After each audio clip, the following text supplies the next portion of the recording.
Ms. Jatia, welcome to the store. Thank you for joining us today.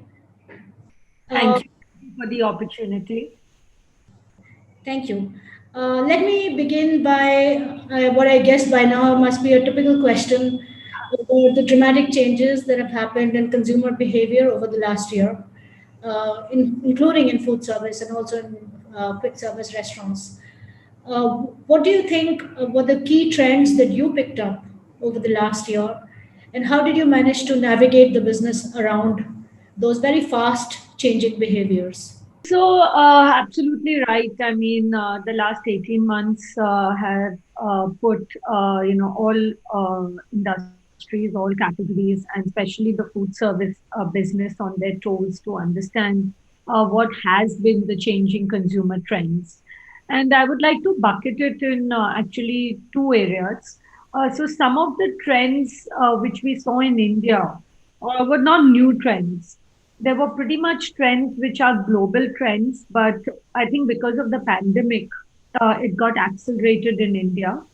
And some of the trends I would say would be more the local trends and would also be globally in perspective to understand what the global trends have gone to. I'll start with global and I'll come to local. So I think globally, everywhere in every country, what's happening is off-premise is building very fast and accelerating very fast, and obviously that's because of the pandemic. So even where countries where off-premise was actually high, we saw even acceleration in off-premise consumption. Now, coming to India, McDonald's has always been a convenient brand to provide convenience to customers. In fact, if you look at the US, 70% of the business is through drive-throughs and takeaway. However, in India, it was still occasion led. And therefore, on premise was a little bit more accentuated pre COVID. What has happened post COVID, similar to what happens globally, again, as I mentioned, off premise has really taken off, whether it's been drive throughs or whether it's been a delivery. And it's also given birth to many more new innovations like on the go. So technology has played a very, very important role to ensure that we are able to provide the convenience to the customer off premise. So I think this is a very important trend, which to me is going to stay. It's not going to change the minute on premise or dine in builds in, because to me it's a new consumer habit. And it's going to be incremental to most of the food service or the quick service restaurants. So that's one big trend which has changed. The second thing, obviously, which is more to do with India again, is the structure of informal eating out, where QSR and WFF, which is Western fast food, was still a small category. But because again of the heightened awareness of people on hygiene and quality, there's going to be a big shift, from the unorganized sector to the organized sector. I'm not saying that the unorganized sector will not exist. Roadside vendors, they'll still exist. The small mom and pop stores will still exist. But I think consumers are now going to brands where they know that they will get the hygiene, they will get the quality. They are confident of the quality, and I think that's going to be a structural shift in India when it comes to informal eating out. So basically, I see these two big trends from a consumer point of view. All right. So coming to the off-premise movement, my next question is actually driven straight towards it. Is that there would have been a lot of digital pivots and then enhancements that you would have had to actualize over the last year. What value have been derived from these investments that you would have made? How would you summarize the benefits? Absolutely. So I think all brands are moving into omni-channel. And what does omni-channel mean? That a consumer who consumes you in dine-in or on-premise is a consumer which can also consume you at home for a delivery meal. Can also pick up a coffee on the go while driving by a McDonald's restaurant. So I think the good news was that we already had these channels in place. Again, a drive-through. The consumer may either pick it up on the curb or may visit the drive-through wherever we do have drive-throughs. So the good news was that we already has had some of these channels which were already existent. I think again what COVID has done has just accelerated, the need for digital. And when we mean digital, what does it again imply? First, to be able to understand who this consumer is and what is the consumer's consumption pattern. How many times does the consumer consume you through a drive-through or through MDS, which is delivery, or through on the pickup. So I feel it is about understanding the consumer and reaching out to the consumer through a more personalized way. Because earlier communication was more like a spray to all. When you do TV advertising, it is a message which is given to all consumers who are your target audience. However, through digital, what's happening, even QSR restaurants where personalization was not very big, has made it possible for us to understand more what the consumer wants, how the consumer is consuming, and be able to personalize the offering to the consumer. So again, this is something which is again here to stay. And it's given a big foray for QSRs also to personalize their offerings to consumers. So I feel it's again a very big area for at least McDonald's to play in. We haven't even scratched the surface. And this is going to really help us in not only acquisition, but also retention and frequency, which to me is a very big play. Thank you for that. Um, of course, the pandemic has also disrupted how organizations function, how people function. Food service is hospitality, and hospitality is about people, is about service, right? There were many HR concerns that have been raised over the past year. How did you navigate around all of this? What were the new HR approaches that you deployed to ensure that your employees stayed all right while also seamlessly continuing the business? Absolutely right. I think to me, what really kept me awake at night, other than the business model challenges or even understanding the new consumer trends, it is about how do we keep our 10,000 employees safe, engaged, and motivated. When the pandemic hit us, I don't think anybody had a playbook. Everybody was trying to do the best they could, and there was a lot of trial and error which was done at that point of time. But now, when I look back, I think we did a couple of things which actually are things which become our playbook in the future, not for a pandemic, but for any incident which can, kind of at times disrupt the business. So obviously, when the pandemic hit us and there was complete closure of business for at least some time till deliveries was allowed, we had this 10,000 people to take care of. And again, I'll break it up into restaurants and our home office. So when it comes to restaurants, what we did is we quickly put together, after we obviously got on our feet back to understand what was happening, we got ourselves to get training modules in place. And these training modules, started to talk to our employees, which are the crew and the managers, that when our restaurants open, how are we going to ensure hygiene, new hygiene standards, new quality standards? What are the consumers wanting to be more careful of? Will they be apprehensive of coming into a restaurant? And after coming into a restaurant, how are they going to be treated? So these were all new things. So we did not waste the time we had when our restaurant dine-in was shut. We started to engage the crew and the managers in new training procedures, which was actually a 42 checklist for us to get into when restaurants opened. So this also gave confidence to the crew and managers, that their jobs are still there. Because if you suddenly go AWOL, they wonder that, will the restaurants ever open again? Because nobody knew what was happening. So at least from a restaurant point of view, where bulk of our employee strength is there, I feel engaging them and making them feel still wanted was a big part of our HR policies, and that's what our training team did. Now, when it came to the home office, obviously that's where the engine was, and every function had to get into understanding, what do they need to do on the, whether it's a consumer front, whether it's on the cost front, whether it's on the real estate front. So we obviously had all the various platforms, whether it's Microsoft Teams and Zoom.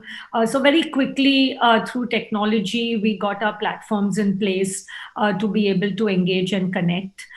There were forums which were formed, which were crisis forums, brainstorming forums, and technology helped us connect very well with these in these forums to be able to get back to understand what the business needed and what we need to execute and do.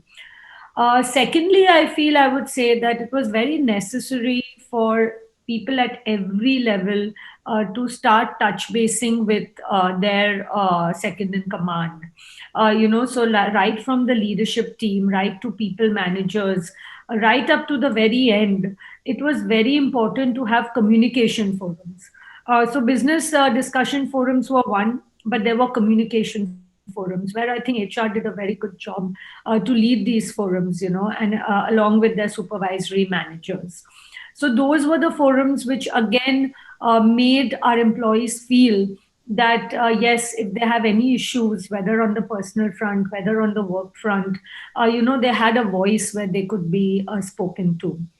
And I think the third, which was obviously the most challenging and the most delicate, was dealing with the families where COVID had hit those families. So we had a COVID task force, which kind of, the minute we knew there COVID has impacted any crew manager or any of our employees, that task force would reach towards those families.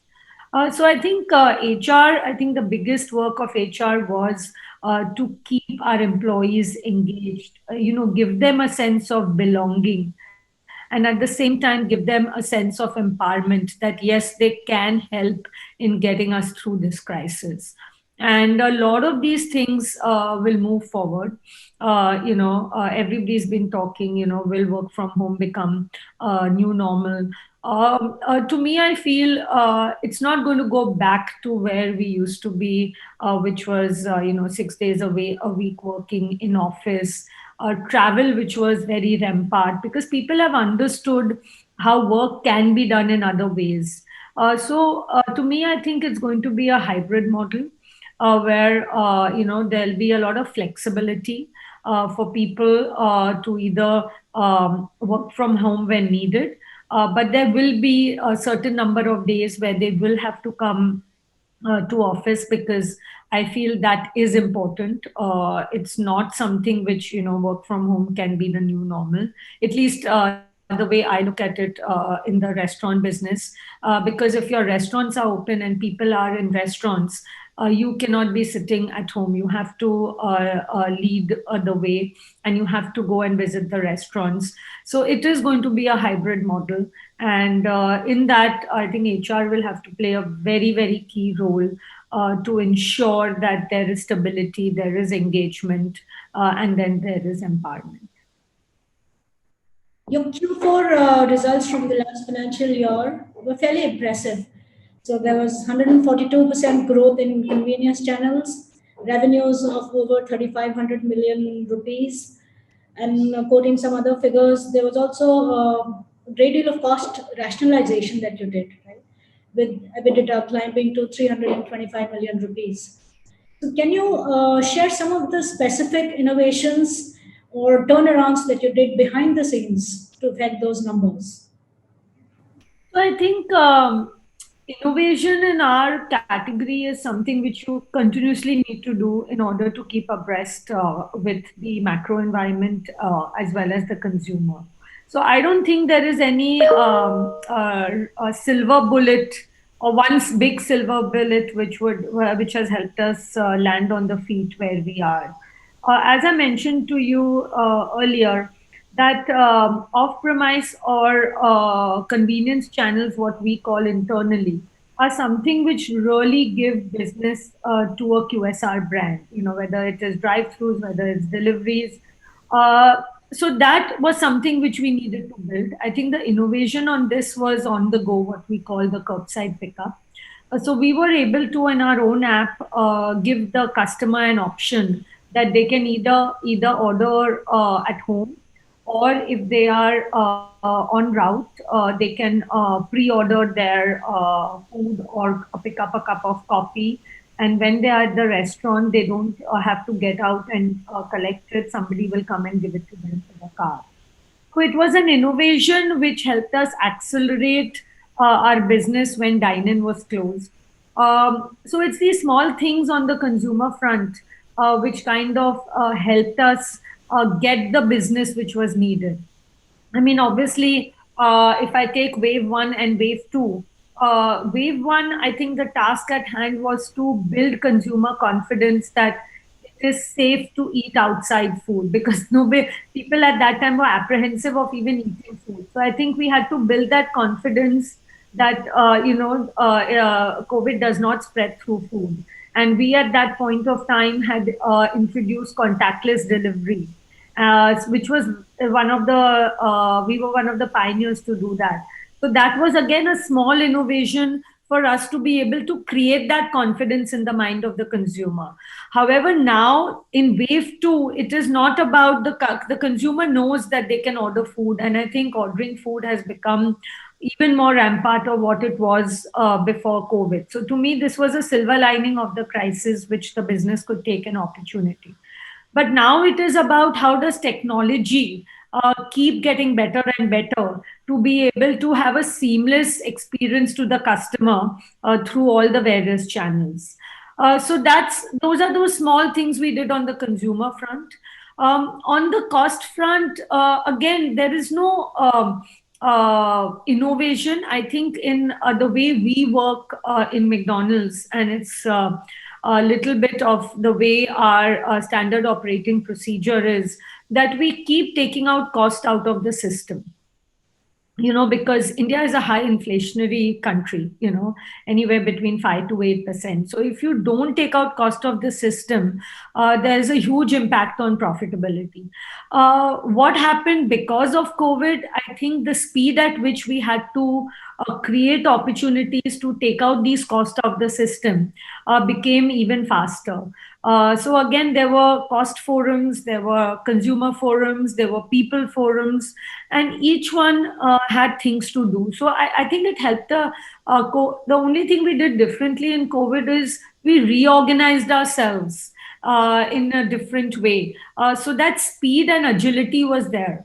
Because again, COVID has made agility a big thing. You don't know tomorrow what's in store for you.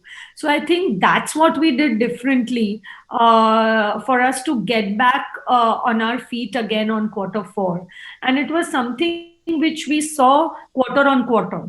So the first half of last year was pretty much was about survival mode, as we call it, because nobody knew what was happening. We were setting new rules. And to me, half two was revival mode. And our quarter 4 results have actually shown that we were true to our revival mode. And, we are back on track, whether it's on our growth trajectory, whether it's on our expansion trajectory. So we are very confident. And for us, again, this wave 2 is kind of a blip. We are already seeing things change the minute regulatory things are out of the way, and dine-in is coming in. So we are very confident that, by July, August, since cases are under control, hospitalization is under control, the demand is going to again bounce back very soon. We spoke earlier about how you said that it may not be realistic to expect patterns to get back to pre-COVID levels. And now we just spoke about the need for agility and responsiveness in businesses. Do you believe the long-term business model itself needs to be recalibrated going forward? So, no, I don't think so that the long term, so the business model still stands as what I said is on a convenience foundation. Convenience has always been and will always be one of the key levers to be able to have a brand which is ubiquitous. The premise will still remain convenience. I think it is the way we will understand what the consumer need for convenience is and to be able to adapt to that consumer need. And again, on the cost point of view, value for money will always be there for the consumer. Brand will always be very critical for the consumer. A brand which is affordable, a brand which promises quality and hygiene. So these are things which are not going to change. When it comes to the harder aspects, as I mentioned, it's not that on premise is not going to happen. The minute the lockdown was lifted, even in the last quarter of last year, you could see the consumption increase, and it wasn't substituting the off premise. It was incremental to whatever the off premise was. So dine-in is still going to be there. People are going to go out. In fact, people I feel are fed up of just being closed and not being able to socialize. And man is a social animal. They will want to go out, meet friends, go out with families. So dine-in is something which is here, also going to be here to stay. It's not that dine-in is dead.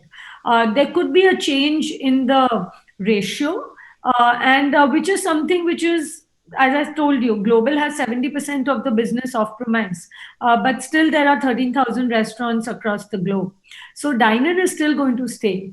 And again, when I look at the cost model, yes, I think what COVID has done is made it even more imperative of having a lean and a mean cost model. And that's what we did for COVID. We were able to take out 25 to 30% cost out of the system. So that's a great acceleration for us on profitability.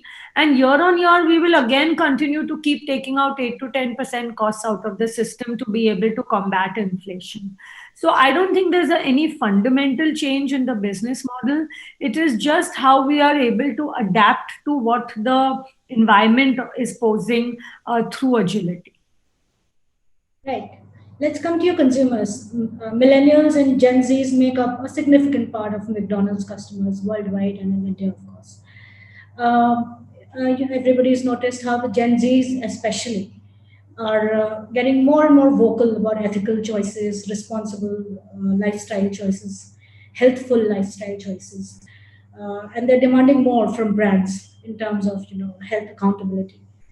Uh, how does McDonald's plan to maybe reach out to these customers through specific messaging? Are you looking at something like this to appeal a healthier, perhaps, version of a McDonald's messaging to the Gen Zs? Sure. So to me, this is not new again. Even before COVID, about 3 years back, we had launched our Good Food Story. And for us, sustainability has always been integrated with our business model. And the Good Food Story was all about being transparent to the customer on what our food is all about. And we had done a lot of initiatives, as you rightly said.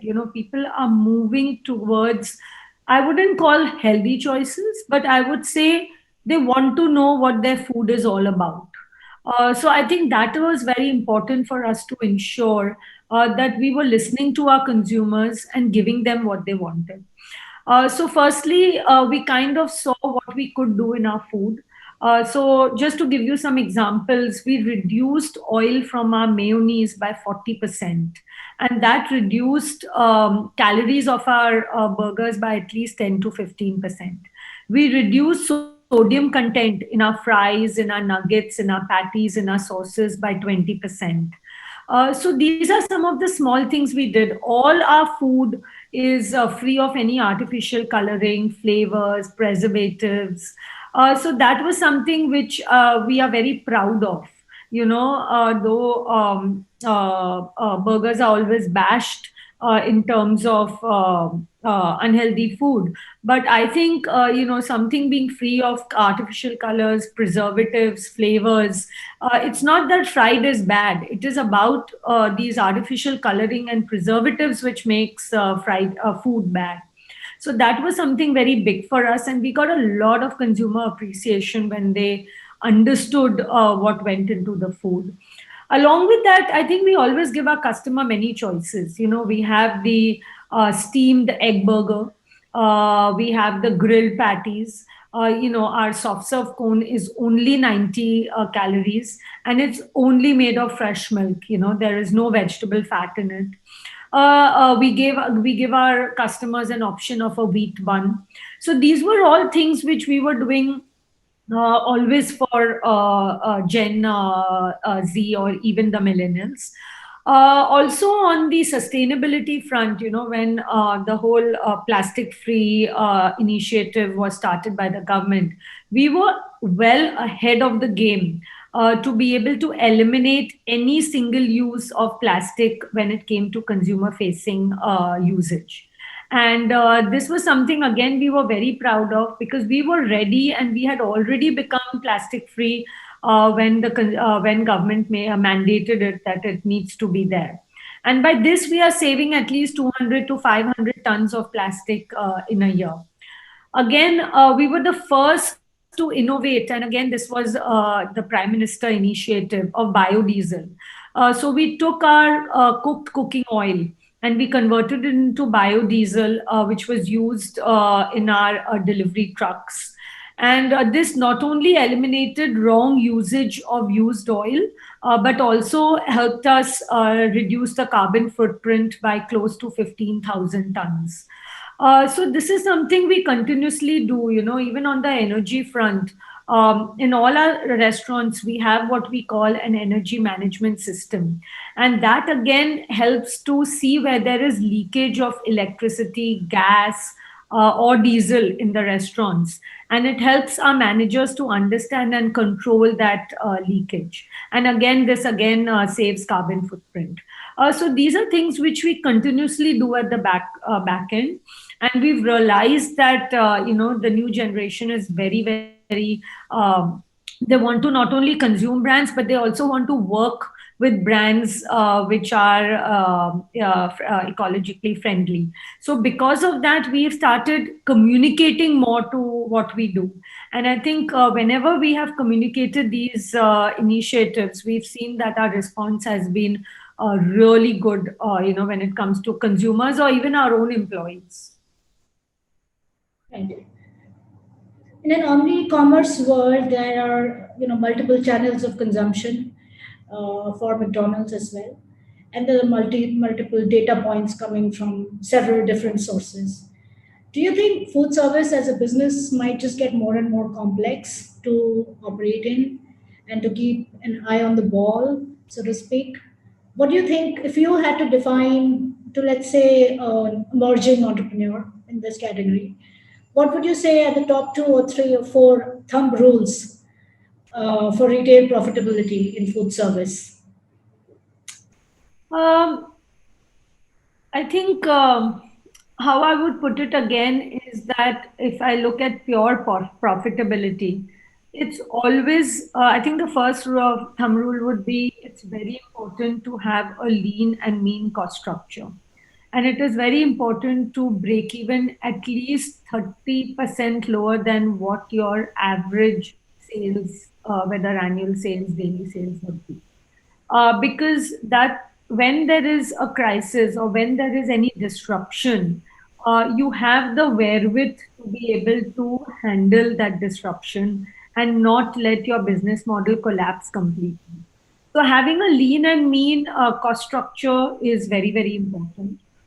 The second thumb rule I would say is, because India will always be an inflationary market, it's very important year on year to keep taking out 8 to 10% cost out of the system. Entire revenue growth will be, the cost increase will eat up your revenue growth, and your profitability will be impacted.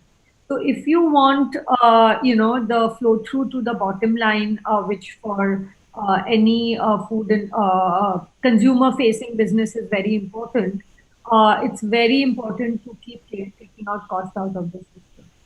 And I think the third part is that you have to stay, your prices have to stay in line with inflation. And what do I mean by that? You do not obviously pass all inflation to the customer in terms of prices, because then you will not be affordable. But at least anywhere between 50% of your inflation increase has to be passed to consumers in pricing. Otherwise, later on, it will come to bite you. So your price increase has to be in line with whatever the cost increases are by at least 50%, I would say. Otherwise, later on, it will not happen in a year or two, but after 10 years, you will realize that you are very behind the market, and then catching up on increasing prices will be a big problem. So it's good to keep giving small increases year on year in line with inflation, and not like a sudden one big increase to the consumer. So I would say at least these would be a couple of thumb rules I would say are very important from a profitability point. Yeah, those are great insights. Thank you. And my final question to you, for you personally, what were the biggest leadership lessons over the past year? I think leadership lessons have been many, personally, professionally. Um, I think one of the biggest professional leadership message for me was that never let a crisis go in waste. And I'm very proud of my entire leadership team when this pandemic hit us, is the way we all together rose to the occasion, and we said we will come out of this crisis bigger, better, and bolder. And therefore, there is always a silver lining to every crisis. That's what at least I feel. And you can either cry when a crisis hits you, or I mean, pandemic is something big, but even in any business crisis, or you rise up and you say that, okay, what needs to be done and how's the best we can do it. And one of the things which was the biggest learning for me, both personally and professionally, was agility. To be able to deal with ambiguity, because these are things which I think the pandemic has really accelerated everyone's growth. And I think all businesses and all individuals who have been able to pivot and deal with ambiguity and deal with speed and agility on what needs to be done are businesses and individuals who have been able to survive the crisis. You've heard of lots of people who are facing a lot of personal issues. And that's when you are in denial mode of what's happening. And to me, acceptance of whatever has happened, dealing with it and dealing with confidence and carrying your team along with you is some of the leadership messages which I will always take forward even after the pandemic is behind us. Thank you. Thank you. That was wonderful. Thank you so much, Ms. Jatia, for joining us. Thank you. Thank you for the opportunity again.